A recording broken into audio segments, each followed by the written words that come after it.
Hey guys, and welcome to another lesson in the Perfect Mix DJ School Beginner DJ Course. I am DJ Kiz Walsh and welcome to today's video.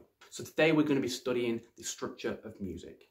Every single piece of music that is created follows a similar sort of structure. The reason why producers and people who create the music follow this structure is because it is what sounds good to the ear and what we're used to hearing. Every single track consists of different sections. Each section aims to give energy that the other section doesn't. For example, you might have an intro that is nice and quiet, usually just a drum loop. Then you may go into a breakdown, which will be quiet and slowly build towards a climax. Then you will have the drop of a track, usually quite heavy bass, quite loud, quite high energy. Then you may go back into another breakdown, slightly different to the first one. Then you will go into the next drop, which again may be different to the first drop, but still maintaining that high energy. And then you may go into the outro of the track, which is very similar to the intro. Quite a simple beat. This is usually done to help DJs mix in and out of tracks. These different sections are made up of something called phrases. Now a phrase is made up of bars. A phrase is usually made of either 8, 16, 32 or 64 bars. And a bar consists of 4 beats. For example, I'm sure you've heard before, 1, 2, 3, 4, 1, 2, 3, 4. For example, in house music, you have a nts, nts, nts, nts. In EDM, you have to have more of a bass drum, so it'll just be 1, 2, 3, 4. Now, the reason that we give this ordered structure is so that the listener can feel and understand what is about to happen next. Since music was first created, it has always followed this similar structure, and that is to tell a story with the music that is being created. You can take the energy high and low depending on different phrases that you create. For example, the builds will be quite low energy, but slowly building up the tension. Then, of course, for the drop, it is the release of the tension, the bass, the high energy to get people dancing, to get people singing and enjoying themselves. Then, of course, after a period of time, you can't maintain a really high energy track for too long. People are going to get tired. People want to hear something new. So that is when you go into a breakdown. A breakdown, again, will take a bit of that energy away. Let the song fizzle out a little bit, and then they'll slowly start to build up to another climax. And again, when that next climax comes, it'll be full of high energy. Of course, all tracks are slightly different. Some tracks may follow a similar structure to this, but change a couple of the things around. Some tracks may have like 8 or 9 different parts of the track in there, but they all follow this similar sort of story. So it's our job as the DJ to match these sections up in order to maintain the story that the original producers were trying to tell. So for example, we would let a track build up, we would let it drop, we would let it build up again, we would let it drop again.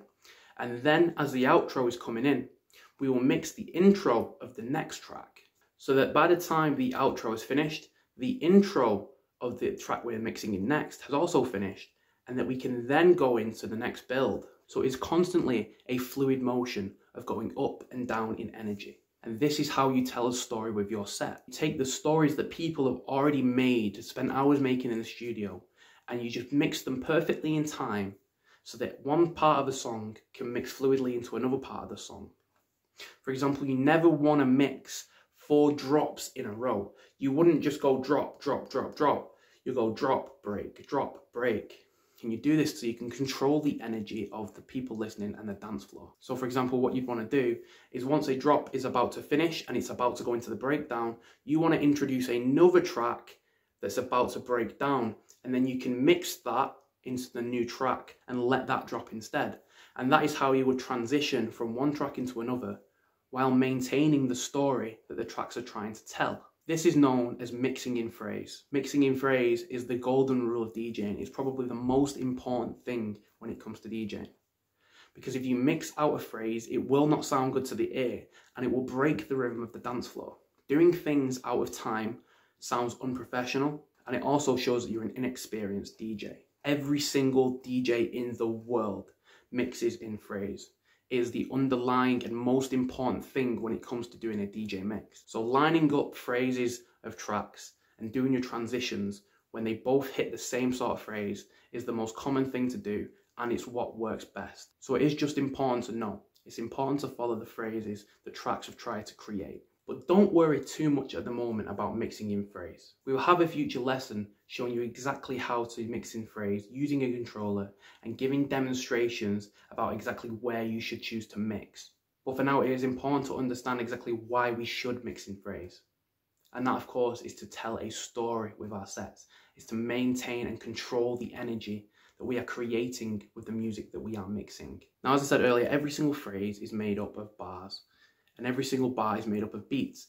Now, every single track is made up of beats per minute, something I'm sure you've heard before, BPM. BPM is as simple as it sounds. It's the amount of beats that play in that track per minute. Different tracks are made of different BPMs depending on what genre they are. Slower BPMs are usually made for more vocal stuff, and the higher in BPM you go, the more dancier that the music gets. For example, low BPM stuff is usually like pop music, R&B, rock music.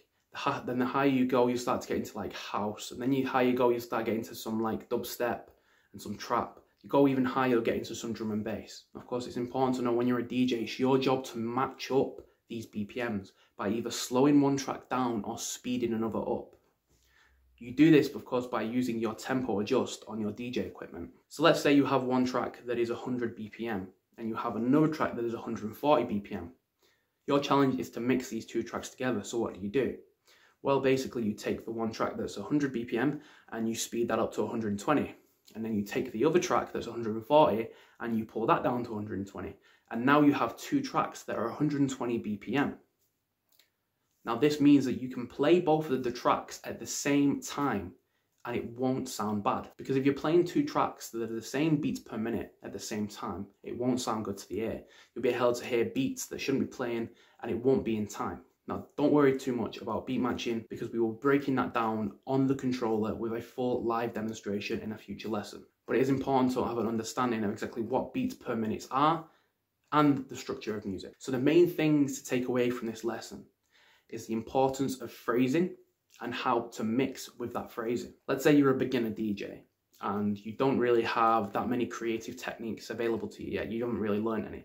Well, if you're mixing in phrase is perfect, if you're perfectly lining up your transitions so that when one ends, another starts, your DJ sets are going to sound way more professional and way better than somebody who's not doing that and has all those creative techniques. And that is because your DJ mix or your DJ set is going to be able to tell a story. You're going to take people to the high energy, low energy, high energy, low energy, and there's going to be no awkwardness. The rhythm is going to constantly be maintained and you're going to be telling some sort of story with your set. And then of course, after you have an understanding of that and your phrasing is good, that's when you can start to introduce those creative techniques. And that's when your DJ sets are going to become perfect. And of course, the second thing to take away from this lesson is beats per minute. Every single track is made up of beats per minute. And looking at one track's beats per minute is something you will do with every single DJ transition. Unless you are mixing one genre, then doing transitions between beats per minute is something that you're going to have to do a lot because every single genre usually sits in its own BPM range. But most of the time, let's say even in one genre like house music, it will still vary in beats per minute. You'll have one track that's 120 and you might have one track that's 128 and everything in between.